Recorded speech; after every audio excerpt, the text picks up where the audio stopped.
Oh my God, please stay with me. Elena's voice cracked as she pressed her bloodied hands against the woman's chest, watching crimson seep between her fingers despite her desperate attempts to stop the bleeding. The twisted metal of the black SUV still smoked behind them, bullet holes decorating it like a deadly constellation. The woman's lips moved weakly, trying to speak, but only blood bubbled out. Her designer dress, what was left of it, probably cost more than Elena's entire semester tuition. Diamond earrings caught the afternoon Miami sun as her head rolled to the side. "I'm a medical student. I'm going to help you." "Okay?" Elena ripped off her own jacket, pressing it against the largest wound. Her final exam was in 20 minutes. Professor Martinez would fail her if she missed it. Her scholarship depended on passing, but none of that mattered now. The woman's hand suddenly gripped Elena's wrist with surprising strength. Her eyes, a stunning green, locked onto Elena's with desperate intensity. She whispered something Elena couldn't quite catch. It sounded like, "Ricardo, tell him." Before we continue with this incredible story of love, danger, and impossible choices, I need to pause for just a moment. If you're finding yourself already drawn into Elena's world, please hit that subscribe button right now. And I want to hear from all of you amazing people listening. Drop a comment below telling me what city or state you're tuning in from. Your support means everything, so please give this story a like if you're ready for this emotional roller coaster. Now, back to Elena. Sirens wailed in the distance, growing closer. Elena had called 911 the moment she'd spotted the crash from across the street, abandoning her car in traffic to run toward the chaos. The woman had been thrown clear of the vehicle, lying motionless in the grass median of Biscayne Boulevard. "The ambulance is almost here," Eleanor whispered, though she could see the woman's pulse growing weaker under her fingertips. "Just hold on. Whatever you were trying to tell me about Ricardo, you can tell him yourself." The woman's grip tightened one more time, then went limp. Elena's phone buzzed insistently in her pocket, probably Professor Martinez wondering where the hell she was. Her perfect attendance record, her 4.0 GPA, her mother's proud voice when she called her "my doctor daughter." All of it might crumble because she couldn't walk past a stranger in need. But as the paramedics arrived and took over, as Elena watched them load the still-breathing woman into the ambulance, she knew she'd made the only choice she could live with. Some things mattered more than grades. She had no idea that this single moment of compassion would bring a helicopter to her grandmother's backyard and a billionaire mafia boss to her door, changing her ordinary life forever. The woman would die 3 days later in Miami General Hospital, despite Elena's efforts and the best medical care money could buy. And Elena would soon learn exactly who Ricardo was. Elena's hands still trembled as she stared at the email on her laptop screen. Professor Martinez hadn't just failed her for missing the exam. He'd recommended academic probation. Her medical school dreams were hanging by a thread, all because she'd chosen to save a stranger instead of sitting in room 204 answering questions about cardiovascular pathology. "Mija, you did the right thing," her grandmother Rosa said for the 10th time that week, setting down a steaming cup of café con leche on the small kitchen table. Their tiny house in Little Havana felt even smaller, with the weight of Elena's crushed ambitions pressing down on the walls. "The right thing doesn't pay tuition, Abuela." Elena closed the laptop and rubbed her eyes. She'd been awake for 36 hours straight, working double shifts at the hospital cafeteria to make rent while studying for her makeup exam. "I might lose my scholarship." The news played quietly in the background, but Elena's attention snapped to it when she heard familiar words. The victim of Tuesday's shooting has been identified as Isabella Moretti, wife of businessman Ricardo Moretti. Mrs. Moretti succumbed to her injuries at Miami General Hospital after a 3-day battle. Elena's coffee cup slipped from her fingers, shattering against the floor. She knew that name not from the news but from the woman's dying whisper, "Ricardo, tell him." The woman she'd tried to save had been trying to send a message to her husband. Elena had held Isabella Moretti's hand as she died, had watched the light fade from those green eyes, had felt the moment her heart stopped fighting. Ricardo Moretti, whose business empire spans from legitimate real estate to alleged connections with organized crime, was not available for comment. Sources close to the family say he has not been seen publicly since his wife's death. Rosa crossed herself and muttered a prayer in Spanish. Everyone in Miami knew the Moretti name. You didn't live here without hearing whispers about the family that owned half the waterfront and allegedly controlled the other half through less legal means. Elena's phone rang, jolting her from her shock. Unknown number. Elena Rodriguez. The voice was professional. Female with a slight accent she couldn't place. Yes? My name is Victoria. I represent someone who would very much like to meet with you. Tomorrow, 2 p.m. Someone will pick you up. I'm sorry, who is this? Pick me up for what? But the line had already gone dead. Elena stared at her phone, pieces of broken ceramic crunching under her feet as she shifted nervously. She'd saved Isabella Moretti. Isabella Moretti was married to Riccardo Moretti. Riccardo Moretti was either a legitimate businessman or a dangerous criminal, depending on who you asked. And now, someone wanted to meet with her. Rosa began sweeping up the broken cup, her movements quick and efficient despite her 70-year-old hands. "Mija," she said quietly, "maybe you should visit your cousin in Orlando for a while." But Elena was already thinking about the woman's final words, about the desperate way Isabella had gripped her hand, about the message she'd died trying to deliver. If Riccardo Moretti wanted to meet her, it was probably to thank her for trying to save his wife. At least that's what she hoped. The knock on Elena's door came at exactly 2 p.m., just as the mysterious Victoria had promised. Through the peephole, Elena saw a woman in an expensive black suit standing next to a gleaming Mercedes. No guns visible, no threatening posture. Just professional efficiency that somehow felt more intimidating than outright aggression. "Elena Rodriguez? I'm Victoria Castellano, Mr. Moretti's assistant." Elena's mouth went dry. She'd spent the last 24 hours researching everything she could find about Riccardo Moretti online, finding mostly contradictions. Business magazines called him a visionary real estate developer. Police reports linked him to money laundering investigations that never quite stuck. Society pages showed him at charity galas, always impeccably dressed, always alone, except for Isabella at his side. Until now. "Where are we going?" Elena asked, as Victoria held open the car door. "Mr. Moretti prefers to meet somewhere comfortable for you. We thought the hospital where Mrs. Moretti was treated might be appropriate." The drive through Miami traffic was silent, except for the purr of the Mercedes engine. Elena watched familiar neighborhoods slide past the tinted windows, trying to calm her racing heart. She kept telling herself this was simply a grieving widower wanting to thank her for trying to save his wife. The logical part of her brain whispered that billionaire crime bosses didn't send cars for ordinary people just to say thank you. Miami General Hospital looked different when you arrived in a car worth more than most people's houses. Victoria led her through a private entrance Elena hadn't known existed, past security guards who nodded respectfully, up to the VIP floor where Isabella Moretti had spent her final days. The room was empty now, but Elena could still feel the weight of those 3 days when she'd visited every evening after her cafeteria shifts, sitting beside a woman she'd never met, holding her hand when the machines finally went quiet. "She spoke about you." Elena spun around. The man standing in the doorway was nothing like the photos she'd found online. Yes, he was tall and imposing. Yes, he wore a suit that probably cost more than her car, but the pictures had never captured the exhaustion in his dark eyes or the way grief sat on his shoulders like a physical weight. Riccardo Moretti stepped into the room, and Elena felt the temperature drop 10 degrees. "I'm sorry for your loss," she managed to say, though the words felt inadequate. She regained consciousness twice. Both times, she asked for the girl who tried to save her. His voice carried a slight Italian accent, refined but unmistakable. "She wanted me to find you, to thank you properly. I'm just glad I could help, even if—" Elena's voice trailed off. "Even if it wasn't enough. Even if she died anyway." Riccardo's eyes studied Elena's face with an intensity that made her skin prickle. "You left your exam," Victoria told me. "You risked your entire future for a stranger. Anyone would have—" "No." The word cut through the air like a blade. "They wouldn't have. And they didn't. Traffic cameras show at least 30 cars past the accident before you stopped. Isabella was lying there for 12 minutes before you arrived." Elena felt tears threaten.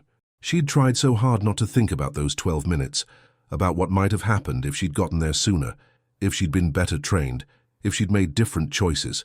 "You gave her 3 extra days," Riccardo said, his voice softer now. 3 days I never would have had without you. Do you understand what that means to someone like me?" The question hung in the air between them, heavy with implications Elena wasn't sure she wanted to understand. "I don't accept charity," Elena said firmly, though her heart hammered against her ribs as Riccardo Moretti's dark eyes never left her face. They stood in the hospital room where his wife had died, surrounded by the ghost of machines that had failed to save her, despite all his money and power. "It's not charity." Riccardo reached into his jacket. Elena flinched involuntarily and pulled out a check. "It's compensation. Isabella's medical bills were substantial. You made them possible by giving us those 3 days." Elena looked at the check and her knees nearly buckled. $200,000. More money than her family had ever seen. Enough to pay for medical school 3 times over. Enough to change everything. "I can't." But even as she said it, her voice shook with want. "Yes, you can." Riccardo stepped closer, and Elena caught a hint of expensive cologne mixed with something darker, leather and steel and danger. "The question is whether you will. Why does this matter so much to you?" For the first time since he'd entered the room, Riccardo's composure cracked slightly. His jaw tightened, and Elena saw something raw flash across his features before he controlled it again.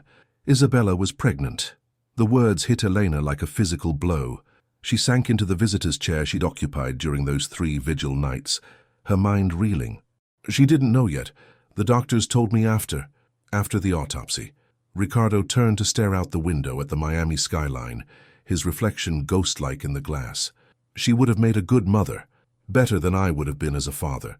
Mr. Moretti, you gave me 3 days to say goodbye to both of them. To tell her things I should have said years ago, his voice caught almost imperceptibly, to plan a future I'll never have." Elena understood now why the check was so important to him. It wasn't charity or compensation. It was penance, a way to make her sacrifice meaningful when his money had failed to save what mattered most. "There's something else," Riccardo said, turning back to face her. "Isabella's death wasn't an accident. The people who killed her, they're still out there. And if they discover that someone witnessed their work, someone who can identify them..." The implication hung heavy in the air. Elena's stomach dropped as she realized what he was saying. "You're in danger," Riccardo continued, "and I am responsible for that danger. This money isn't just for medical school, it's for protection, new identity, relocation, whatever you need to disappear safely. I can't just disappear. My grandmother, my life, your grandmother will be taken care of. But Elena, you need to understand, these people don't leave loose ends. They killed a pregnant woman in broad daylight. What do you think they'll do to a witness?" Elena's hands shook as she stared at the check. Freedom and safety, or loyalty to the life she'd built. The choice should have been easy. But as Riccardo Moretti watched her with those dangerous dark eyes, Elena realized that nothing about this situation would ever be easy. The man who'd just offered to save her life was quite possibly the most dangerous person she'd ever met. Elena's hands shook as she unlocked the front door of her grandmother's house. Riccardo Moretti's check still burning a hole in her pocket. The familiar sounds of Rosa cooking in the kitchen, the scent of black beans and sofrito, the sight of family photos covering every available surface, all of it felt surreal after her encounter with a man who existed in a completely different world. "Mija, you're pale as a ghost," Rosa called from the kitchen. "Come eat something." Elena forced herself to sit at the small table, pushing rice around her plate while her mind raced. Riccardo had given her 24 hours to decide. Take the money and disappear, or refuse his help and face whatever consequences came with being a witness to Isabella's murder. "There's something I need to tell you, Abuela." Rosa set down her fork, her weathered hands folding in her lap with the patience of someone who'd raised 6 children and lived through revolution, immigration, and heartbreak. "The man who came for you today, he's dangerous, isn't he? How did you..." "I've lived in this neighborhood for 30 years. I know the difference between a car service and a predator." Rosa's dark eyes, so much like Elena's own, studied her granddaughter's face. "But you helped his wife, didn't you? The woman from the accident?" Elena nodded, unable to trust her voice. "Then he owes you a debt. Men like that, they don't forget debts." Rosa reached across the table and took Elena's hand. "The question is whether he means to honor it or use it against you." Before Elena could respond, her phone buzzed with a text from an unknown number. "Check your email. V." Elena opened her laptop with trembling fingers.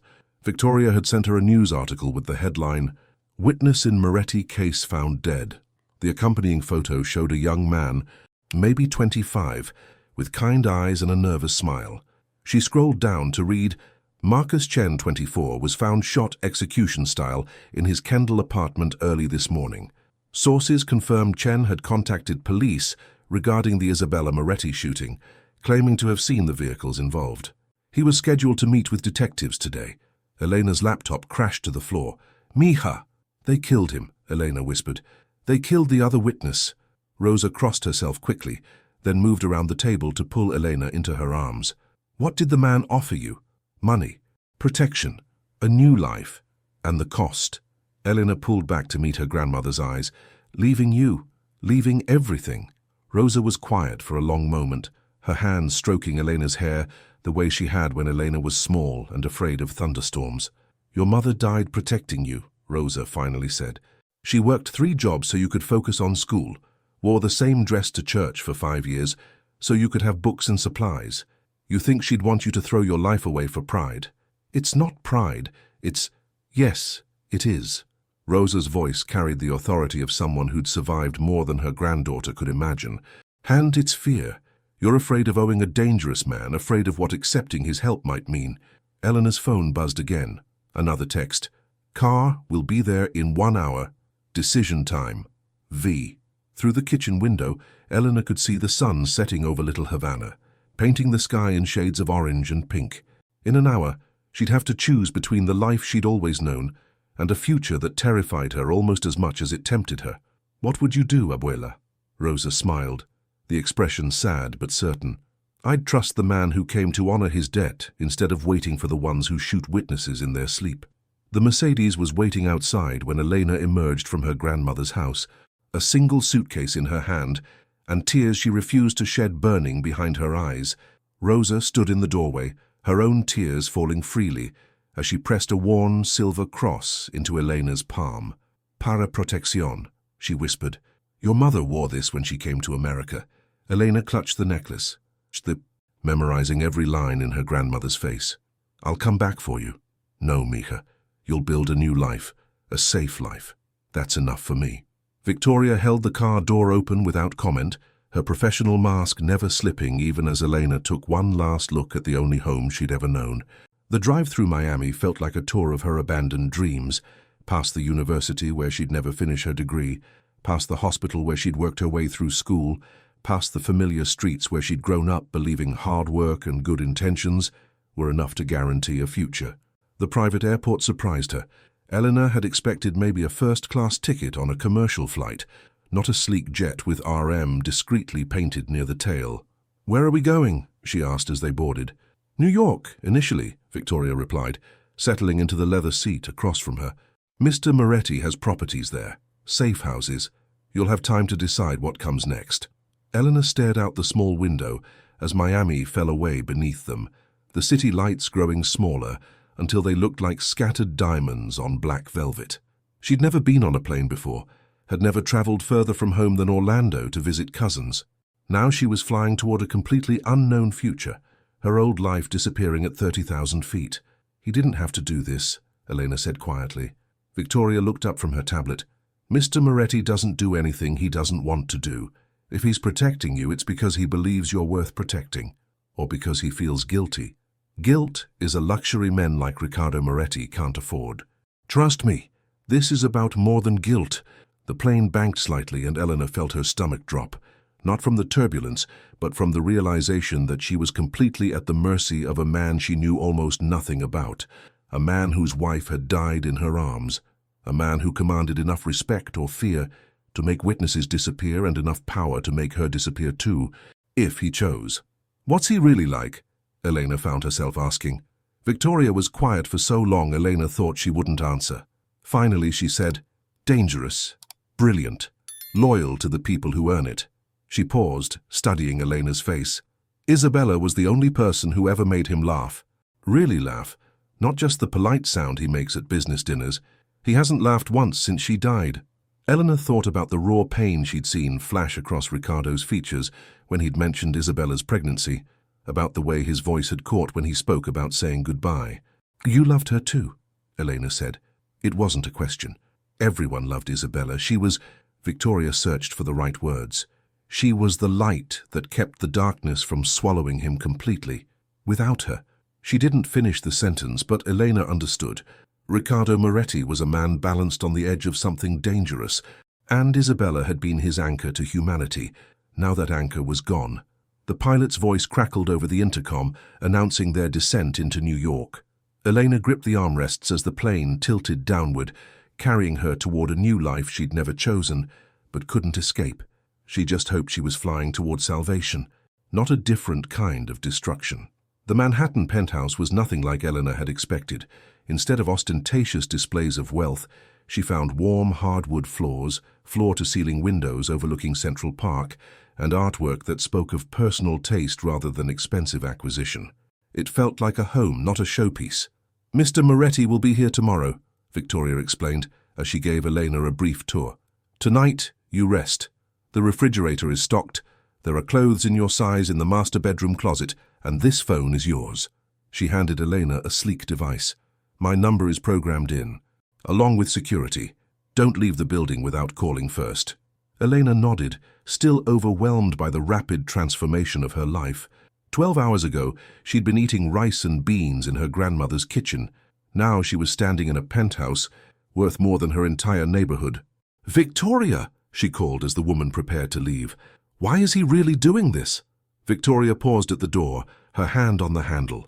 "Because 3 weeks ago, Riccardo Moretti was a man with everything to lose. Now he's a man with nothing left to lose. That makes him very dangerous, but it also makes him—" She searched for the word. "Free. For the first time in his adult life, he gets to choose what matters to him based on what he wants, not what's strategically advantageous. And he chose to save me. He chose to honor what Isabella would have wanted. She believed in goodness, even when she married a man who'd forgotten what goodness looked like." Victoria's smile was sad. "Maybe he thinks saving you will help him remember." After Victoria left, Elena wandered the empty penthouse, trying to process the surreal turn her life had taken. In the master bedroom, she found a closet filled with clothes in exactly her size. Not cheap knockoffs, but elegant pieces that whispered quality and taste. Someone had studied her measurements, her style preferences, had taken time to choose things she would actually want to wear. The thought both touched and terrified her. Her new phone buzzed with a text from an unknown number. "Are you comfortable? R." Elena stared at the message for a long time before typing back, "Yes, thank you. We'll talk tomorrow. There are things you need to know about the people who killed Isabella." Elena's hands shook as she typed, "What kinds of things?" The response came immediately. "The kind that will keep you alive." She set the phone aside and walked to the massive windows, looking out at the glittering city below. Somewhere in those lights were people living ordinary lives, going to jobs they hated, paying bills they couldn't afford, worrying about everyday problems that now seemed impossibly small. She envied them their normalcy.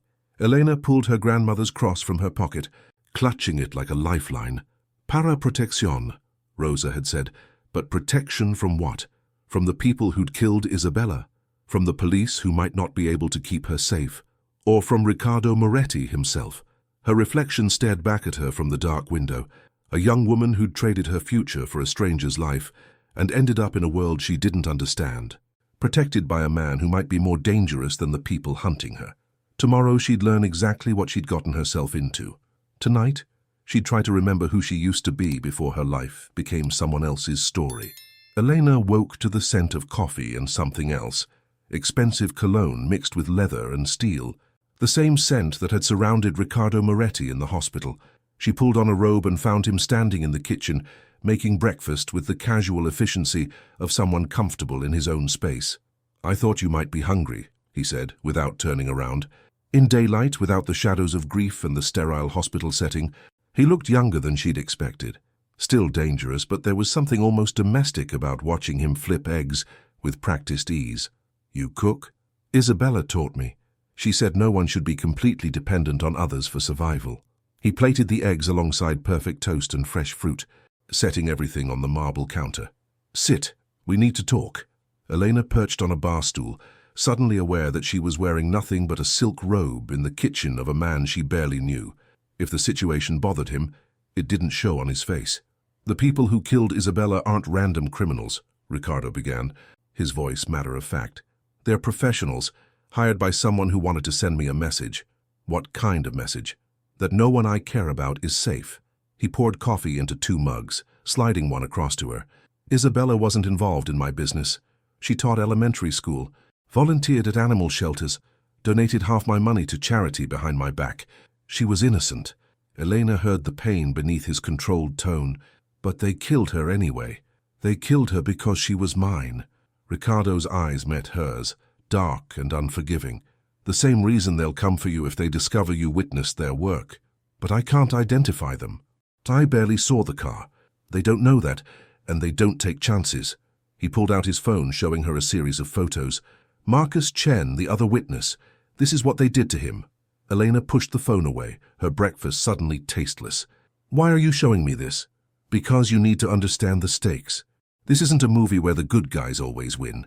These are people who torture witnesses before they kill them, just to make sure they haven't talked to anyone else. Elena's hands shook as she set down her coffee cup. How do you know all this? Ricardo was quiet for a long moment, studying her face. Because I used to be one of them. The words hung in the air between them like a physical presence.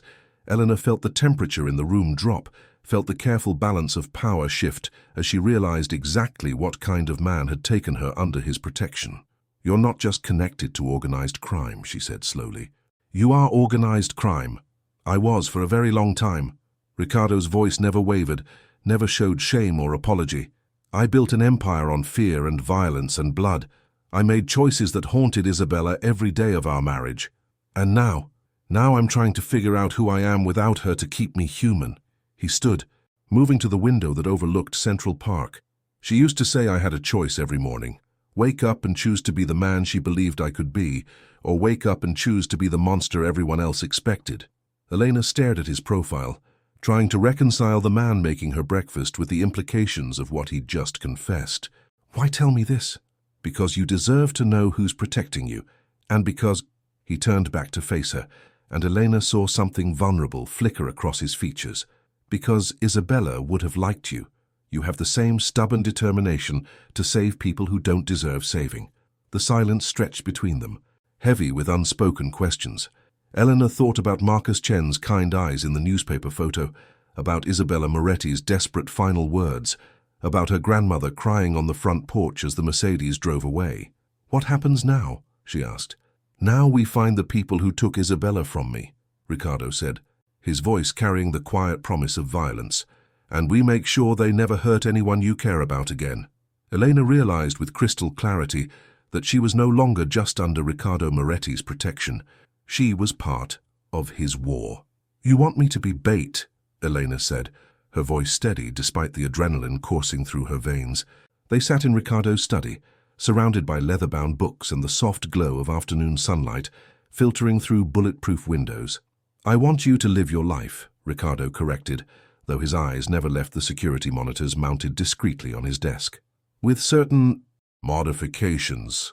Modifications like going back to Miami, like being visible, like giving them a chance to come for me, like giving us a chance to catch them when they do. Ricardo leaned back in his chair, studying her with that intense focus that made Elena feel like he could see through her skin to her bones. So you'd be protected. 24-hour surveillance, backup within 60 seconds, extraction plans for every scenario.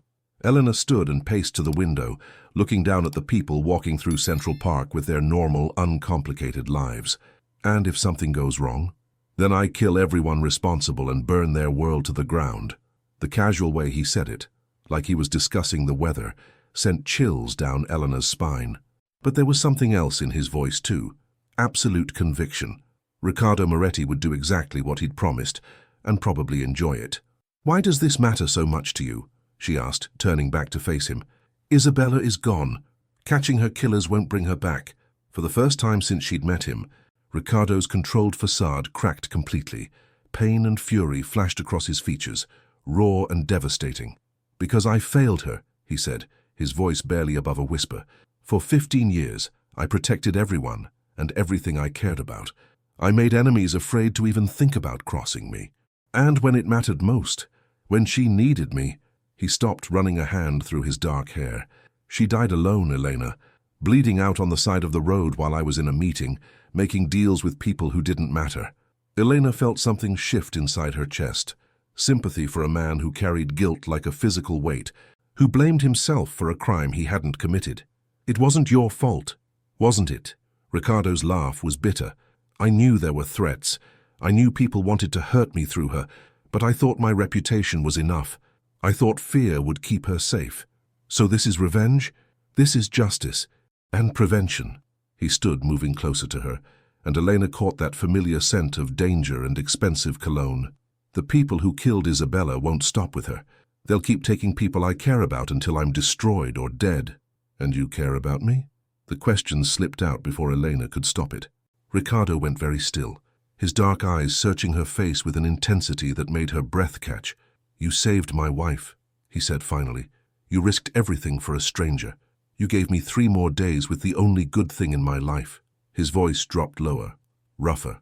Yes, Elena, I care about you. The air between them crackled with tension that had nothing to do with danger and everything to do with 2 people who'd found each other in the aftermath of tragedy.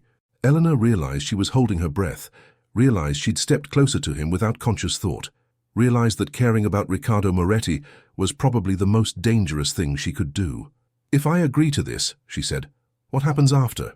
When it's over? That's your choice. New identity, new life wherever you want. Or, he paused, his hand almost but not quite touching her face. You stay. With me. Elena's heart hammered against her ribs. And what would that mean? It would mean accepting that I'm a man with a violent past and dangerous enemies. It would mean living with security and threats and choices that most people never have to make. His thumb brushed across her cheek. Feather-light. It would mean being mine. The possessiveness in his voice should have terrified her. Instead, Elena felt heat pool in her stomach, felt her body respond to the promise in his words. I need time to think. You have until tomorrow morning, Ricardo said, stepping back and leaving Elena suddenly cold without his proximity. After that, the window closes and we find another way. Elena nodded and headed for the door, but his voice stopped her. Elena, whatever you decide, I'll keep you safe. That's a promise.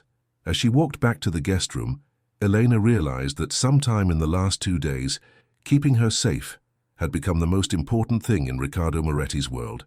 And she was starting to think that being important to him might be worth the risk. Elena stared at her reflection in the bathroom mirror, her decision made but her hand still shaking. In 20 minutes, she'd tell Riccardo Moretti that she'd help him catch Isabella's killers. She'd become bait in a trap designed by one of the most dangerous men in America. She'd also tell him that she wanted to stay with him. The realization had hit her sometime around dawn, as she'd lain awake thinking about the way he'd looked when he talked about failing to protect Isabella, about the gentle way he'd cooked her breakfast, despite hands that had undoubtedly killed, about the raw honesty in his voice when he'd admitted he cared about her. Elena Rodriguez, who'd never broken a rule in her life, was falling for a man who broke them professionally. A soft knock interrupted her thoughts. Elena, we have a problem. Victoria stood in the hallway, her usual composure replaced by something Elena had never seen before. Fear. What's wrong? Your grandmother's house was broken into last night. She's safe. She was visiting your cousin in Orlando, but they tore the place apart. Looking for something, or someone. Elena's knees buckled. She grabbed the doorframe for support as the implications hit her. They know about me. It appears so, which means they also know Ricardo is protecting you. Victoria's phone buzzed. She glanced at it, then looked back at Elena with grim satisfaction. Actually, scratch that. They think they know. What do you mean? Ricardo's had Rosa under surveillance since the moment you left Miami. He knew there was a chance they'd go after her to get to you. Victoria's smile was sharp as a blade. The men who broke into her house, they didn't leave. Eleanor felt the world tilt sideways. Are they? Let's just say they won't be reporting back to their employers, which gives us an advantage. They found Ricardo in his study, standing in front of a wall of monitors, showing security feeds from what looked like dozens of locations. His suit jacket was gone, his sleeves rolled up, and Elena could see the edge of what looked like a holster under his left arm. Abuela? Elena asked immediately. Safe. She's in a secure location with round-the-clock protection. Ricardo turned to face them, and Elena saw the cold calculation in his eyes that reminded her exactly what he'd once been. But this changes things. They're not waiting for you to surface. They're actively hunting. Which means we accelerate the timeline. Tonight, you're going back to Miami whether you've decided to help or not. The difference is whether you're bait or just a target. Elena felt anger flare hot in her chest. You don't get to make that choice for me. Actually, I do. The moment they went after your grandmother, this became my decision. Ricardo's voice was calm, implacable. You're under my protection, which means you follow my rules. Like hell I do. Ricardo moved faster than Elena thought possible. One moment he was across the room. The next he was inches away, his hand gripping her chin with just enough pressure to demand her attention. Listen carefully, he said, his voice deadly quiet. These people torture old women for information. They burn houses with families inside. They kill children to make points. His thumb traced her cheek, the gesture tender despite the steel in his voice. I will not let them touch you, even if I have to lock you in a bunker for the rest of your life to keep you safe. Elena stared into his dark eyes and saw something that made her breath catch.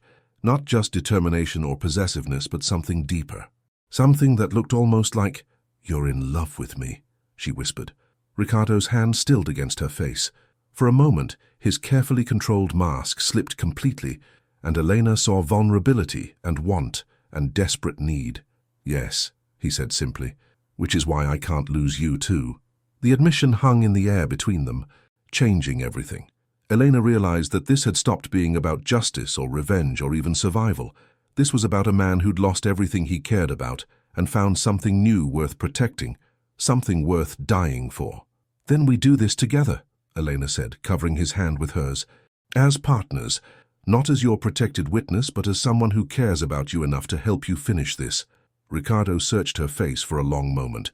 Then he smiled, the first real smile Elena had seen from him, and she understood why Isabella had fallen in love with this dangerous, complicated man.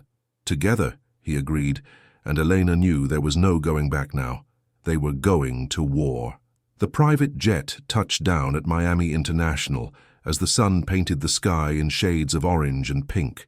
Elena watched her home city grow larger through the small window, her heart hammering with a mixture of fear and anticipation. Somewhere below them, the people who'd killed Isabella Moretti were waiting. "Remember," Ricardo said as the plane taxied to a stop, "you're Elena Rodriguez, broke medical student who's been hiding in Orlando with family since the shooting. You're coming home because you can't afford to stay away any longer." Elena nodded, though her mouth felt dry as cotton. The wire taped to her ribs itched, and the small tracking device in her phone felt heavy as a brick in her pocket. 60 seconds, Ricardo continued. "That's the longest you'll ever be without backup. One word from you and 20 men materialize from nowhere. And if something goes wrong?" Ricardo's jaw tightened. "Nothing will go wrong." The confidence in his voice didn't quite hide the fear underneath. Elena realized that for all his planning and preparation, Ricardo Moretti was terrified of losing someone else he cared about. "Hey," she caught his hand, interlacing their fingers. "I'm not Isabella. I know what I'm walking into. That's what scares me most." The ride to her grandmother's house took them through neighborhoods Elena had known her entire life. But everything felt different now. Every shadow could hide a threat. Every passing car could contain killers. Every familiar face might belong to someone watching her for people who meant her harm. The house looked exactly the same from the outside. Small, neat, painted the same cheerful yellow Rosa had chosen 10 years ago. But Elena could see the subtle signs of the break-in. A window that sat slightly crooked, fresh scratches around the lock, the way the front flower bed had been disturbed. "She's not really visiting cousin Miguel, is she?" Elena asked as she climbed out of the taxi. Victoria's voice came through her earpiece. "Rosa is safe in a secure facility upstate. She thinks you're in witness protection." Elena took a deep breath and walked up the front steps, pulling out her keys with hands that only trembled slightly. The lock had been changed, but Ricardo's people had made sure her old key still worked. Inside, the house had been put back together carefully, but Elena could feel the violation like a physical presence.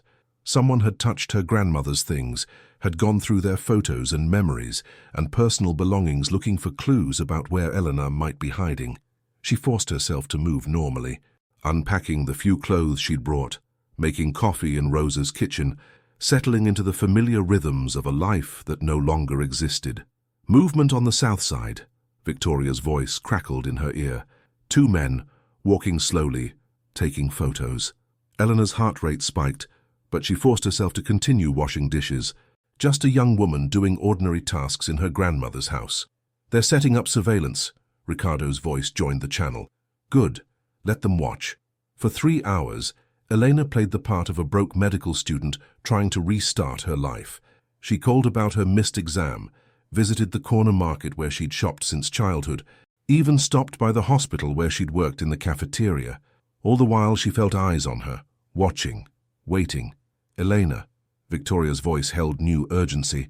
3 vehicles just took positions around the block. This is it. Elena was walking back from the bus stop when the black sedan pulled up beside her. The window rolled down, revealing a face she didn't recognize, mid-40s scarred with the flat eyes of someone who'd killed before. Elena Rodriguez? Get in the car. Elena stepped backward, her hand moving toward the panic button in her pocket. I don't know who you are. You know who sent us. And you know what happens if you make this difficult. The rear doors of the sedan opened. 2 more men climbed out, moving to flank her. Elena could see the bulges of weapons under their jackets, could smell the casual violence that surrounded them like cologne. 60 seconds, she whispered, hoping the wire picked up her words. What was that? Scarface asked, stepping closer. I said okay, Elena replied, louder now. I'll come with you. As they pushed her toward the car, Elena caught a glimpse of movement in the house across the street. A curtain twitching, a shadow behind glass. Ricardo's people were in position. Now she just had to survive long enough for them to act. The warehouse smelled like rust and motor oil and something Elena didn't want to identify. They'd driven for 20 minutes through industrial Miami, past shipping containers and abandoned lots, before arriving at a building that looked like it hadn't been used for anything legitimate in decades. Elena sat zip-tied to a metal chair in the center of a circle of light, surrounded by darkness and the quiet sounds of men preparing for violence. Her wire had been found and crushed within minutes of arrival, but the tracking device in her phone remained hidden in her shoe, assuming Ricardo's people could get close enough to use it. Elena Rodriguez, a voice said from the shadows. A man stepped into the light, and Elena recognized him immediately from the newspaper photos she'd memorized. Vincent Torino, underboss of the Torino crime family, Isabella's killers, the Good Samaritan. I don't know what you want from me, Elena said, fighting to keep her voice steady. Sure you do. You witnessed my people's work on Biscayne Boulevard 3 weeks ago. You saw their faces, their vehicle, maybe even heard some conversation. Vincent circled her chair slowly, like a predator evaluating prey. The question is whether you've shared that information with anyone who might cause me problems. Eleanor's mouth felt dry as sand. I already told the police everything I saw. No, you didn't, because if you had, my people would already be in custody. Vincent's smile was all teeth and no warmth. So either you saw nothing useful, or you saw everything and haven't told anyone yet. I saw a woman dying. I tried to help her. That's all. Isabella Moretti, beautiful woman. Shame about the pregnancy. She never even got to tell her husband the good news. Vincent's voice carried mockery that made Elena's skin crawl. But that's what happens when you marry monsters. Eventually, the monster's enemies come for you. Elena understood now why they'd killed Isabella. Not as a random attack, not even as a message, as psychological warfare. They'd known about the pregnancy, had known it would destroy Ricardo in ways that killing him directly never could. Ricardo Moretti thinks he's untouchable, Vincent continued. 20 years he's operated in my territory, stealing my business, corrupting my officials, taking what should be mine. But everyone has weakness. His was a schoolteacher who thought she could save his soul. And what's your weakness? Elena asked, surprising herself with her boldness. Vincent's smile faltered for just a moment. I don't have any. That's why I'll win. That's where you're wrong. The voice came from the darkness beyond the circle of light. Elena's heart leaped as Ricardo Moretti stepped into view, flanked by 6 men in dark suits who moved like deadly shadows. Your weakness, Ricardo continued, his voice carrying the quiet authority of absolute confidence, is that you think killing innocent people makes you strong, when really it just makes you a target. Vincent spun around, his hand moving toward his jacket, but froze when he saw the red dots of laser sights dancing across his chest. 23 snipers, Ricardo said conversationally, covering every exit, every window, every possible escape route. Your men outside already dead. Your backup will find empty cars and blood trails. You want to know the difference between you and me, Vincent? Elena watched Ricardo move closer, predator approaching prey, elegant and terrifying in his certainty. When I kill people, it's for business, necessary, clean. Ricardo's voice never rose above a whisper, but somehow filled the entire warehouse. When you kill people, it's because you enjoy watching them suffer. That makes you sloppy, and sloppy gets you dead. You think this ends with me? Vincent snarled. I have allies. Connections. You have nothing. Ricardo pulled out his phone, showing Vincent the screen. Your accounts are frozen. Your properties are seized.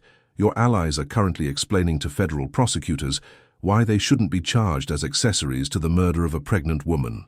Elena saw true fear flicker across Vincent's face for the first time. You see, Vincent, the beautiful thing about having legitimate businesses alongside the illegitimate ones is that you develop relationships with people who care about justice. Isabella volunteered at children's hospitals. She taught kids who couldn't afford private tutors. She was beloved by people with actual power. Ricardo's smile was cold as winter. Killing her wasn't just stupid, it was unforgivable. Ricardo nodded to one of his men who cut Elena's restraints. She stood on shaking legs, never taking her eyes off Vicente's face as the reality of his situation sank in. Elena, Ricardo said softly, go wait in the car. No. Elena's voice surprised her with its strength. I want to see this finished. Ricardo studied her face for a long moment, then nodded with something that looked like pride. Vincent Torino died quickly, more mercy than he'd shown Isabella, but Elena felt no satisfaction watching his life end. Justice, maybe. Closure, certainly. But not joy. Outside the warehouse, as Ricardo's people cleaned up the aftermath of what had been less a battle than an execution, Elena finally allowed herself to breathe freely for the first time in weeks. It's over, Ricardo said, wrapping his arms around her as they stood beside his car. What happens now? Now you decide. New life wherever you want, or... He paused, his dark eyes searching hers. You helped me build something different, something Isabella would have been proud of. Eleanor thought about her grandmother, safe now and waiting for her return, about her abandoned medical school dreams, her old life that felt like it belonged to someone else, about the man who'd moved heaven and earth to protect her, who'd just dismantled an entire criminal organization for the crime of hurting someone he loved. I want to go home first, she said. See Rosa. Figure out who I am now that this is over. And then? Eleanor smiled, stretching up to kiss him softly. Then we build something worth fighting for. As they drove away from the warehouse, Elena caught Ricardo's hand and squeezed it gently. Behind them lay violence and death and the ghosts of choices that couldn't be undone. Ahead lay possibilities she'd never dared to imagine. Together, they'd find out what love looked like when it grew from ashes and survived the fire. Some things, Elena realized, were worth the risk of everything, even a life with Riccardo Moretti,